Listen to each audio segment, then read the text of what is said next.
कहते हैं जब तस्वीरें बोलती हैं तो दिल की धड़कनें खुद ब खुद तेज़ हो जाती हैं, मगर हम जैसों को बहरहाल बोलना ही पड़ता है, ज़रा अनफॉर्चुनेटली करना ही पड़ता है। ये जो अभी आप सारी तस्वीरें देख रहे थे, कुछ लैंडस्केप्स की, कुछ लोगों की, पाकिस्तान की मुख्तलिफ जगहों की, मुख्तलिफ लोगों की, और शहर से लेकर जैसे कहते हैं ना कि कराची से खैबर तक, ये जो जिन साहब का ये पोर्टफोलियो आप देख रहे थे, मुबीन अंसारी 30 साल की उम्र है, लेकिन अल्हम्दुलिल्लाह इतना टैलेंट है कि इस उम्र में भी इनको one of Pakistan top photographers consider किया जाता है।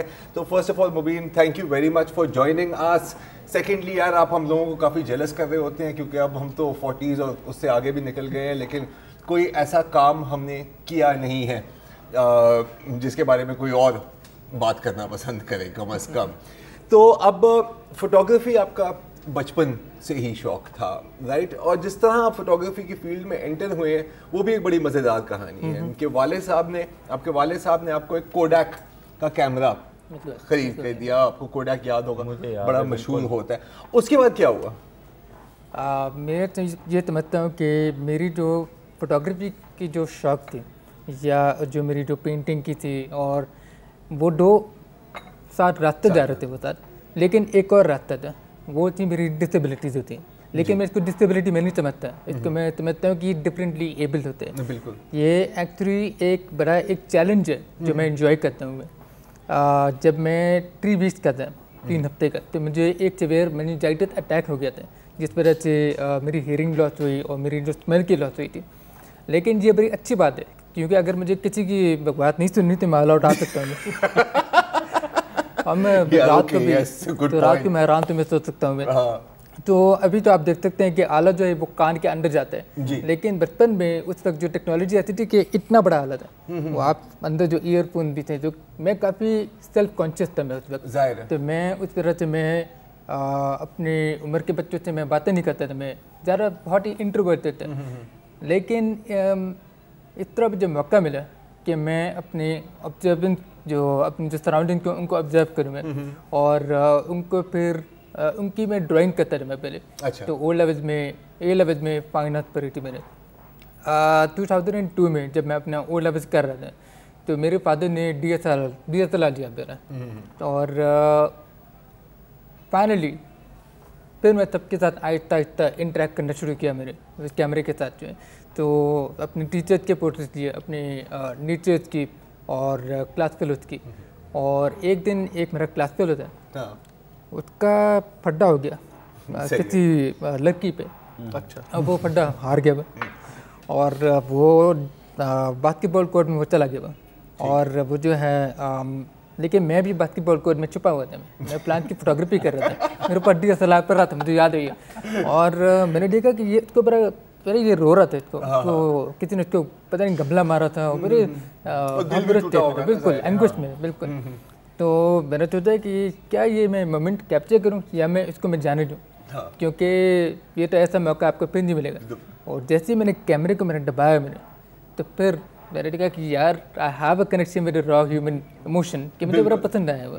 तो उसके बाद बस पीछे नहीं देखा, आगे सबके पोर्ट्रेट किया, उनको समझना शुरू किया मैंने। जी, पोर्ट्रेट्स का आपको ज़्यादा शौक है फोटोग्राफी में। आपका मैं इंटरव्यू भी पढ़ रहा था, और 2013 में इनकी किताब आई है, ये जो मेरे सामने है, Dhadkan the heart beat of a nation. अब इसमें बेसिकली तो पोर्ट्रेट्स हैं, ठीक है। अब किताब पे बात करने से पहले आप शो से पहले एक बड़ी इंटरेस्टिंग स्टोरी बता रही थी कि इस कवर के पीछे भी एक कहानी। अब वैसे तो हमें देखते हुए तो बड़ा नॉर्मल लगता है, एक हरे रंग का दरवाजा है, उसके ऊपर चांद सितारा बना हुआ है पाकिस्तान के झंडे का। इसकी कहानी ज़रा बताएं। ये कहानी ये है कि मैं 5 साल पहले एक असाइनमेंट पे गया था स्वात में, और ये एक कंपनी के लिए थी जो ब्रिजेस बना रही थी। मैं वो ब्रिजेस जो या के दहशतगर्दी या वो या सैलाब से वो तबाह हो गए थे। तो उस वजह से जो काफ़ी गाँव जो वो डिवाइड हो गए, काफ़ी कम्युनिटीज़ में दूर दूर हो गए, अलग हो गए थे। तो मेरा काम ये था कि मैं फोटोग्राफी करूँ इन ब्रिजेस की। तो मुझे काफ़ी मुख्तलिफ इलाकों में लेके गए मुझे। तो मुझे एक इलाके में लेके बताया कि यहाँ तालिबान आए थे, ठीक है, यहाँ पे आए थे वो यहाँ पे दहशतगर्दी जो अभी शुरू किया यहाँ पे। तो ये सबसे पहला दरवाज़ा ये था कि जो उन्होंने तोड़ा तुमने बताया था ये टूर उन्होंने वहाँ पे उन्होंने फिर उसको एक्सप्लॉइट किया, टेररिज्म जो भी उन्होंने शुरू किए वहाँ पे। और फिर लेकिन जब फौज ने लोग के साथ उनको जब फाइट ऑफ जब उनको लड़ाई कर दी, तो फिर सवात को फिर रीगेन करने के बाद सब दरवाज़ों को पाकिस्तान फ्लैग से पेंट किए, जो इसकी ये स्टोरी है। ये स्टोरी बल्कि इतना जुनून था वहाँ, मैं गया था ये 2009 का जो ऑपरेशन था, उसके बाद दरवाजे तो खैर ये तकल्लुफ़न कह रहे हैं, हर इमूवेबल चीज़ जिसमें के वो जो कढ़ाई जिसमें कबाब बनते हैं, चपली कबाब, जी जी जी जी, उस पर भी ग्रीन और वाइट था। जहाँ रंग ख़त्म हो गया, मसलन एक पेट्रोल पंप मैंने देखा, शायद उस वक्त तक ग्रीन रंग ख़त्म हो चुका था, अब इतना इस्तेमाल होगा तो कहाँ बचेगा। उन्होंने जामनी और सफ़ेद कर दिया चलो चलो अलामती तौर पे ना। तो ये पूरे मंगोरा में और सैदो शरीफ में मैंने देखा हर इमूवेबल चीज़ पे ये रंग कर दिया गया था। अच्छा, एक और चीज़ इसमें नोट की थी कि जाहिर है इसमें बहुत मशहूर लोग भी हैं, ईदी साहब हैं, अदीब रिजवी, मरहूम आमिर ज़की साहब, लेकिन जो इसकी जो पहली पिक्चर है वो मैं आपको ज़रा दिखा देता हूँ, स्क्रीन पर भी आ रही होगी। ये देखें, ये गटर को जो साफ़ करने वाले होते हैं, कंजर्वेंसी वर्कर्स, सैनिटरी वर्कर्स। आपने इस पिक्चर से इस किताब को शुरू कैसे किया? इसके पीछे क्या सोचते हैं? मैं जब फोटोग्राफी कर रहा था मैं ढरकन के लिए, मैंने एक चीज़ ये नोटिस की कि ज़्यादातर लोग जो हैं वो उसमें मशहूर थे किताब में, लेकिन हर मशहूर आदमी के उसकी कोई कहानी होती है कि जिस तरह उसने शुरू किया है। तो मैं तलाश कर रहा था, जैसे आम आदमी जो होता है रोड पे, क्योंकि हर किसी की कहानी होती है। और मैं मुझे याद है मैं अपनी पप्पी की तरफ वॉक कर रहा था मैं, और एक खुला गटर था, उसमें से पानी निकल रहा था। तो मुझे समझ नहीं आ रही कोई लीक हो रहा है कि क्या हो रहा है वहाँ पे। तो मुझे इसलिए मेरी अटेंशन इसलिए थी क्योंकि उसके बाहर 2 चप्पलें भी थी। तो मैं पास गया, तो मैंने कहा कि बाहर झंडा भी निकल रहा है। हाँ। तो बबल्स बहुत ज़्यादा थे, तो मैंने कहा ये हो क्या रहा है ये। मैं पास गया, अब मैं तो स्मेल नहीं कर सकता, मुझे तो समझ नहीं आ रही कि क्या हो रहा है वहाँ पे। तो मैं जब पास गया तो मैंने देखा कि बंदा बाहर निकल आया गटर में से, काला कवर हो गया था टार में और पता नहीं किन किन चीज़ों में। तो उठ के फिर उसने अपनी नाक साफ की, मुँह साफ किया, आँखें साफ की, फिर मुझे देख के वो पे मुस्कुराते थे। तो मैं तो खामोशी के मुझे समझ में नहीं आ रही कि ये क्या रहा है, क्या हुआ। तो फिर ये बस ये बाहर आ गई और मैंने उनसे बात की, तो थोड़ा कुछ मुझे पता चल गया उसके बारे में कि ये हो क्या रहे हैं यहाँ पे, कि मेरी एक सबसे डिफ़िकल्ट प्रोफेशन है ये तो। और फिर मैंने देखा कि on a very low income, कोई इक्विपमेंट नहीं है, तो कोई इक्विपमेंट नहीं है, और जो भी मतलब इतना करोजिव है कि अगर जो नेकर के तहत जो जाते हैं वो नेकर जो एक दिन बाद ख़त्म हो जाती है, चप्पलें भी ख़त्म हो जाती हैं, तो एवरी 2 डेज़ उनको फिर नहीं मिलती हैं या वो खुद नहीं ख़रीदते हैं वो। तो मैं बहुत इंस्पायर हो गया, तो उनकी मैंने फ़ोटोग्राफी की मैंने। ये जो जिनकी तस्वीर है ये हैं अकरम मस्ती साहब, तो उनका सेंस ऑफ ह्यूमर बड़ा ज़बरदस्त लगा मुझे, बड़ा बेहतरीन सेंस ऑफ ह्यूमर था। उनकी बेसिक एजुकेशन थी, बड़े हेल्दी थे। तो मैंने उनसे पूछा कि आप ये क्यों करते हैं, आप तो काफ़ी कुछ तो कर सकते हैं।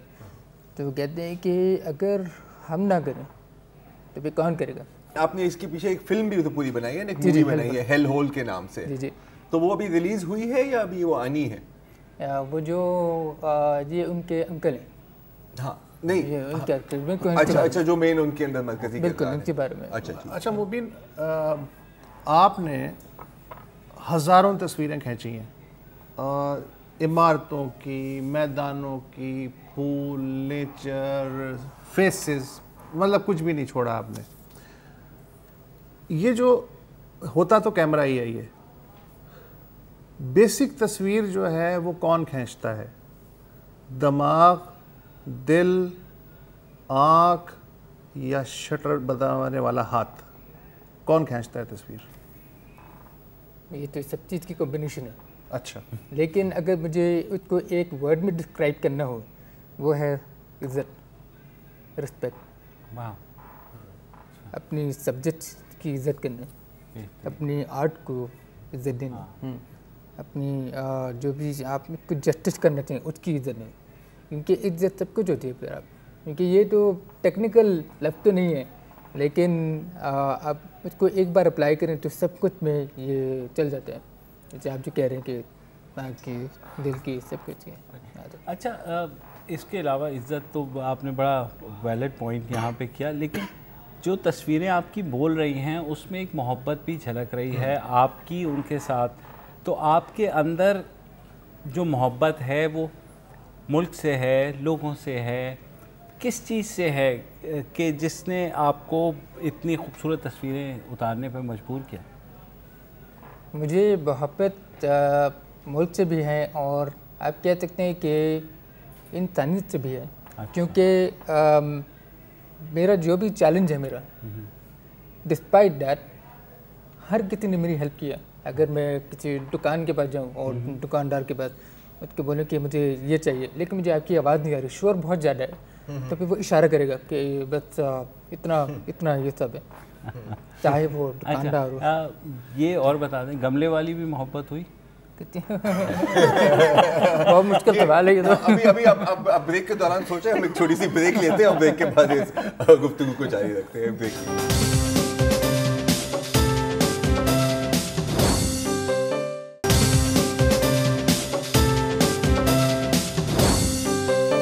Welcome back. और हम बात कर रहे हैं मुबीन अंसारी से।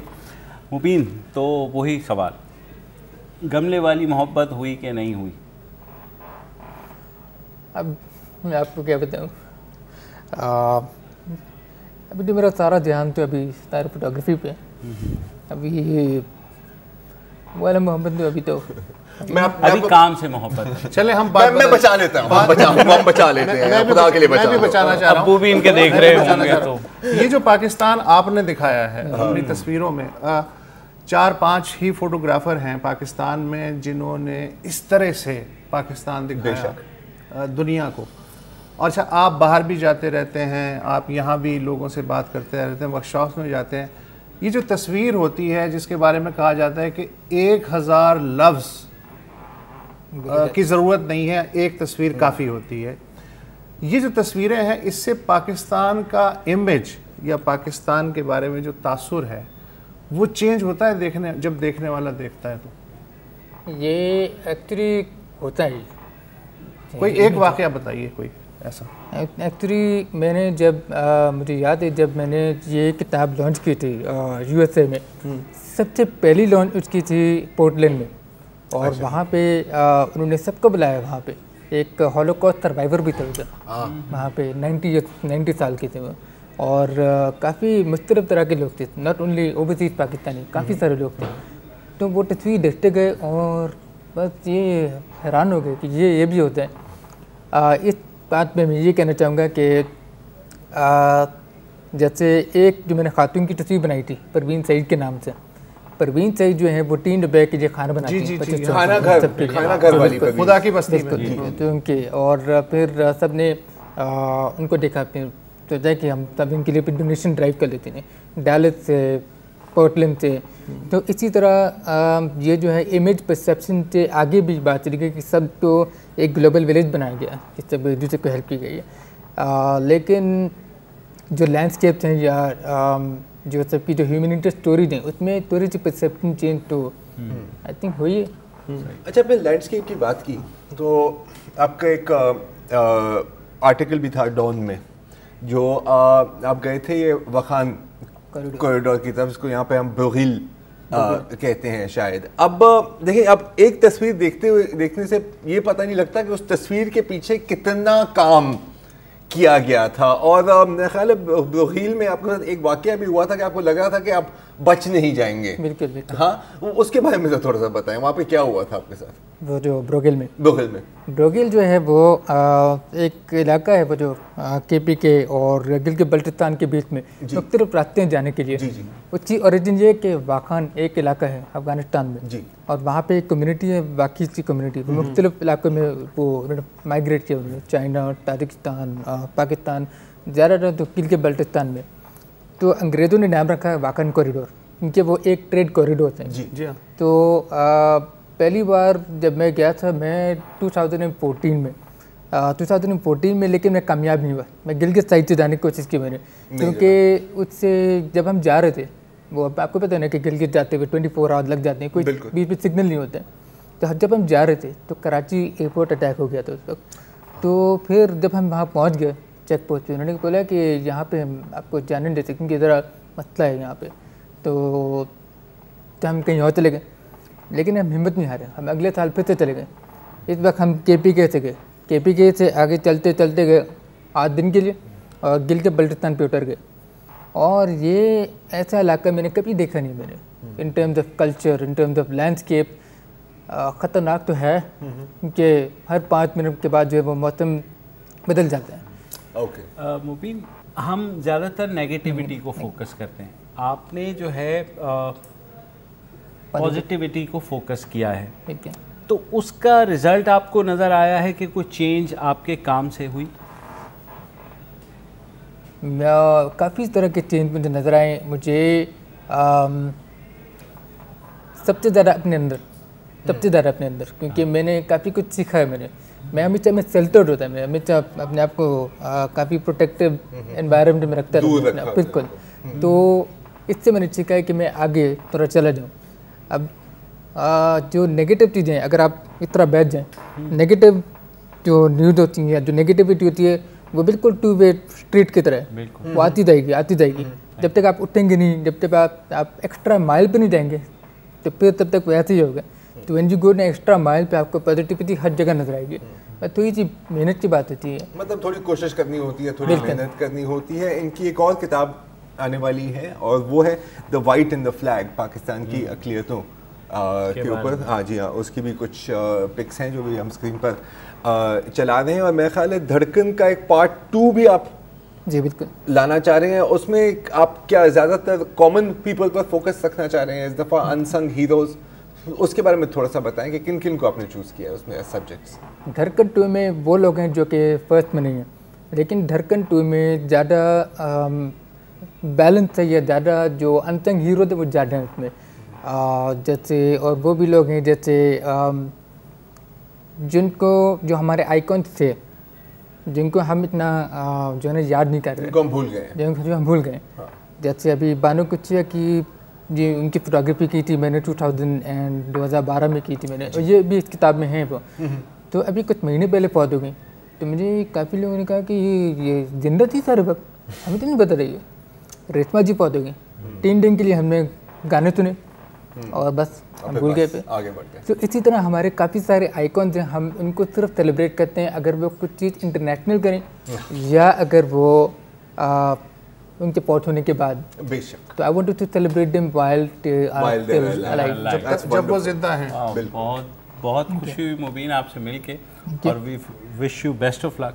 Thank you. जो भी आप काम कर रहे हैं, आपकी तस्वीरें देख के फ्रैंकली, जैसे वुसअत ने भी कहा कि हमने ऐसी तस्वीरें रिसेंट पास में नहीं देखी। मतलब नया पाकिस्तान डिस्कवर हो रहा है जो किसी ने नहीं देखा सिवाय इनकी आंख के, या 2-4 और भी लोग हैं जिनकी आंख इतनी स्ट्रांग होगी।